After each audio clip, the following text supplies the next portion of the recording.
Bonjour à tous et à toutes. Ici le publiciste persévérant. Au programme aujourd'hui, la jeunesse de la Ve République et de la Constitution de 1958.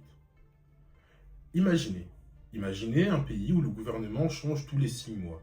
Un pays où l'Assemblée nationale, pourtant souveraine, peine à décider. Un pays où une crise coloniale menace d'une guerre civile sur le territoire métropolitain. C'est le tableau de la France en mai 1958. Et nous allons voir comment, en quelques mois, le droit a servi d'outil pour passer de l'instabilité de la IVe République à la stabilité que nous connaissons jusqu'à présent. La question est simple. La Constitution de 1958 est-elle une simple réforme ou une véritable révolution? Installez-vous confortablement, car c'est ce que nous allons disséquer ensemble. Bonne vidéo. Pour comprendre 1958, il faut d'abord autopsier la IVe République. Ce régime se caractérisait par une instabilité ministérielle chronique. Faute de majorité cohérente à l'Assemblée, les ministères défilaient, laissant place à de longues périodes de vacances du pouvoir. Les observateurs de l'époque décrivaient un mélange toxique d'invasion parlementaire dans les détails administratifs et d'abdication totale sur les points essentiels. Entre 1944 et 1958, le Parlement a voté 31 lois, accordant des pouvoirs spéciaux ou étendant la compétence réglementaire de l'exécutif.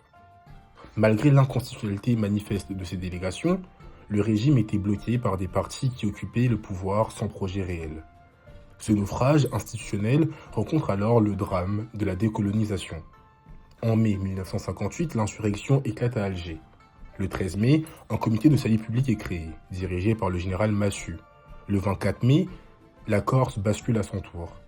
Le gouvernement Timelin est investi à Paris, mais c'est un gouvernement fantôme, sans police fidèle ni soutien populaire. La guerre civile n'est plus une hypothèse, c'est une menace immédiate.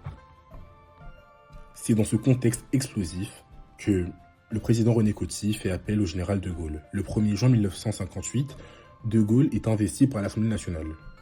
Mais attention, ce retour n'est pas un coup d'État brutal. C'est une transition habillée de l'égalité. De Gaulle joue la carte de l'apaisement. Il forme un gouvernement d'union nationale comprenant les chefs de grands courants politiques comme le socialiste Guy Mollet ou encore Pierre Pfimelin. L'outil central de cette transition est la loi constitutionnelle du 3 juin 1958. Pour éviter le spectre de Vichy et de la loi du 10 juillet 1940, les juristes utilisent un admirable subterfuge. Ils reprennent une procédure de révision entamée en 1955 pour déroger à l'article 90 de la Constitution de 1946. Cette loi délègue le pouvoir constituant au gouvernement, mais l'encadre strictement. Elle impose 5 principes de fond.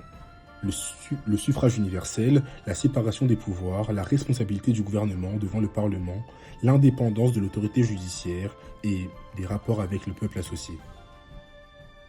Dès lors se pose une question. Comment écrit-on une constitution en quelques semaines? De Gaulle va rompre avec la tradition républicaine de l'Assemblée constituante, qu'il juge trop lente. Le projet est confié à un groupe de travail composé de jeunes juristes, principalement issus du Conseil d'État, sous l'autorité du garde des Sceaux, Michel Debré. Un comité consultatif constitutionnel composé majoritairement de parlementaires donne son avis en seulement 20 jours, mais le gouvernement reste maître du texte final.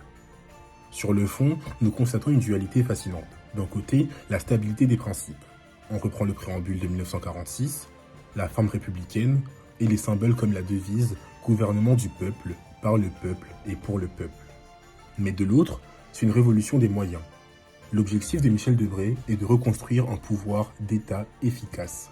Cela passe par le renforcement de l'exécutif avec un président arbitre et incarnation de la nation. Et surtout, par la rationalisation du parlementarisme. Le Parlement est déchu de sa souveraineté absolue pour se borner à voter la loi et contrôler l'exécutif dans un cadre strictement défini.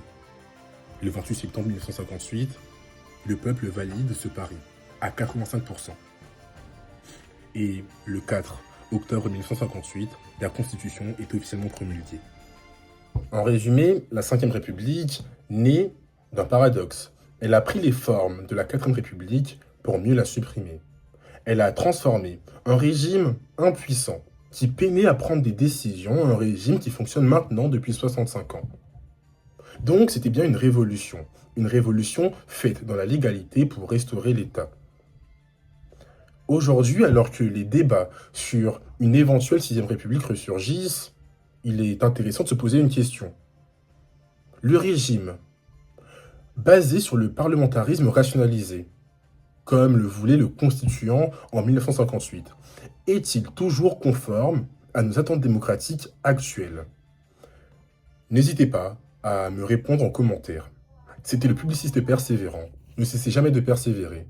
À la prochaine.